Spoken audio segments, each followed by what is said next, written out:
Hello friends, welcome to my another video and it's my birthday video. So good morning. আগেই বলে রাখি ভিডিওটা কিন্তু আমি করেছিলাম আমার বার্থডে মানে সেই 28 সেপ্টেম্বরে ওই দিনে আমি শুট করেছিলাম ভিডিওটা, বাট আমার এতটাই টাইমের অভাব যে আমি আজকে আপলোড দিচ্ছি। তো চলো প্রথমে আমি আমার মর্নিং দিয়ে শুরু করে দিই। বার্থডে বলে কি আর কাজ করব না, ফার্স্টে আমি বিছানাটা করে নিচ্ছি। আজ ছিল দুর্গাপুজোর ষষ্ঠী, তাই আমি পুরনো বেডশিটটা তুলে সেখানে একটা নতুন বেডশিট দিয়ে দিচ্ছি, কারণ ষষ্ঠীর দিন আমি নতুন নতুন সব পরা পছন্দ করি।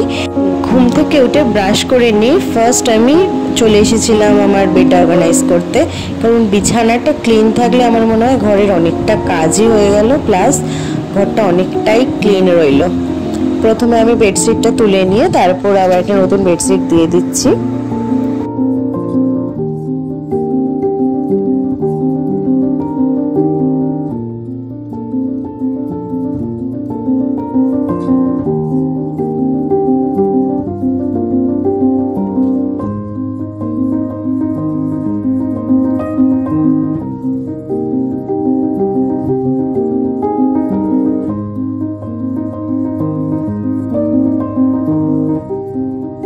তারপরে যেটা ছাড়া আমার একদমই মর্নিং শুরু হয় না সেটা হলো চা।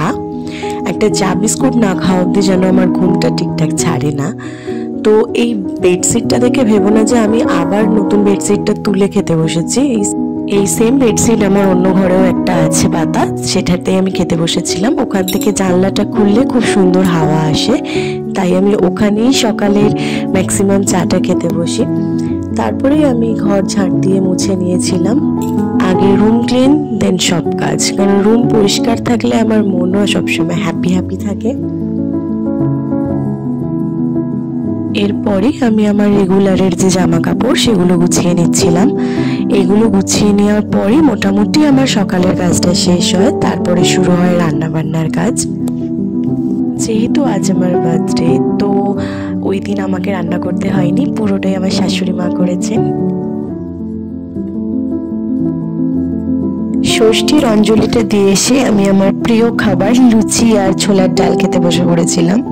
লুচি আর ছোলার ডাল কম্বিনেশন জাস্ট আমার ভীষণ প্রিয় একটা খাবার, তার উপর আবার ষষ্ঠী বলে কথা, তার উপর আবার নাকি আমার বার্থডে, তো হবে এই আইটেমটা। এটা ছিল আমার টিফিনের। তারপরে আমি স্নান করে সোজা একটু রেডি হতে গিয়েছিলাম। রেডি মানে ওই জাস্ট একটু ময়শ্চারাইজার স্কিনে লাগিয়ে তারপর আমি চুলটা আঁচড়ে সিঁদুর পরে চলে গিয়েছিলাম আমি লাঞ্চটা সারতে।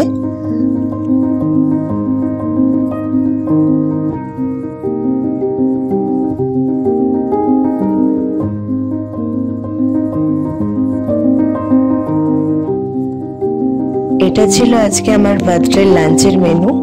আমার শরীরটা খুব একটা ভালো ছিল না, তাই বলেছিলাম খুব হালকা খাবার করতে, মানে বেশি ভালো লাগছিল না খেতে, তাই বলেছিলাম খুবই হালকা খাবার করতে। আর রাতে একটু বাইরে ডিনারের প্ল্যান ছিল, ঠাকুর দেখতে যাব সেই ভেবেই, তাই জন্য খুবই হালকা খাবার করতে বলেছিলাম, সেটাই মা করেছিল। আমি খুব আনন্দ করে সেগুলোকে খেয়েছি। যেমন এখানে 5 রকম ভাজা ছিল, লাল শাক ভাজা, মাশরুম ভাজা, তার সাথে ছিল আলু ভাজা, কুমড়ো ভাজা আর একটা মাছ ভাজার পিস, যেটা পেটি পিস, আমার খুব প্রিয় পিস। এরপরেই আমি একটু রেস্ট নিয়ে তারপর রেডি হয়ে নিয়েছিলাম ঠাকুর দেখতে যাব বলে। খুব সিম্পল একটা লুক ক্রিয়েট করেছিলাম যাতে বাইরে গরমে কোনো কষ্ট না হয়, তাই জন্যই। তাই আমি এইরকম লুক নিয়ে বেরিয়ে পড়েছিলাম। বেরিয়েই দেখি সারা রাস্তা জুড়ে এইরকম আলো, সত্যি দারুণ লাগছিল। তারপরে আস্তে আস্তে অনেকগুলো ঠাকুর একসাথে দেখি, কিন্তু এত ভিড় ছিল যে আমি সমস্ত কিছুর ভিডিও করে উঠতে পারিনি। কিছু কিছু ক্লিপ আমি এখানে নিয়েছি, সমস্ত প্যান্ডেলের ক্লিপ নেওয়াটা পসিবল হয়নি, তাই দেখাতে পারছি না।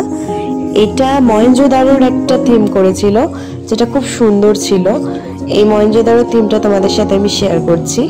এটা হয়েছিল হুগলি জেলার চুঁচুড়াতে, আর এটা ছিল চন্দননগরের সবচেয়ে বড় আর বিখ্যাত দুর্গাপুজো, বাগানবাটি দুর্গাপুজোর প্যান্ডেল। খুব একটা ভালো হয়তো আমি দেখাতে পারছি না, আমার মোবাইল ক্যামেরাটা অতটা ভালো নয়, তাই যতটা দেখাচ্ছি দেখে নাও। এটা কিন্তু দিনের বেলা অতটাও ভালো লাগবে না, মানে অবশ্যই লাগবে, কিন্তু রাত্রিবেলার লাইটিংটাই হচ্ছে আসল আকর্ষণ। আর প্রত্যেক বছর এখানে ভীষণ সুন্দর একটা প্যান্ডেল হয়, যেটা ভিড়ে ভিড় হয়ে যায় সবার দেখার জন্য।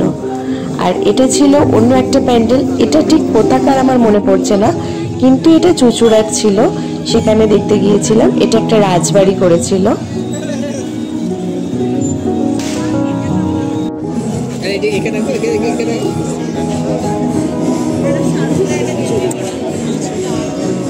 এটা ছিল ওই আগের যে ভিডিওটা মানে প্যান্ডেলটা দেখালাম বাগানবাটির, সেই বাগানবাটিরই দুর্গা প্রতিমাটা। তখন আমার এটা দেখানো হয়নি, মানে ক্লিপটা আমার একটু এডিটের সময় এদিক ওদিক হয়ে গিয়েছিল, তাই আমি পরে ঠাকুরের জায়গাটাও খুব ভালো করে দেখিয়ে দিলাম। এটা ছিল বাগানবাটির প্যান্ডেলটাই। তারপরে প্রচুর টায়ার্ড হয়ে গিয়েছিলাম, আর সঙ্গে আমাদের একটি বাচ্চা ছিল, ভিডিওতে দেখিয়েছি তাকে, সেই কারণে একটু তাড়াতাড়ি বাড়ি ফিরতে হতো, তাই ডিনার করে তাড়াতাড়ি আমরা বাড়ি ফিরে পড়েছিলাম। ওকে, ভিডিওটা এই পর্যন্তই, টাটা।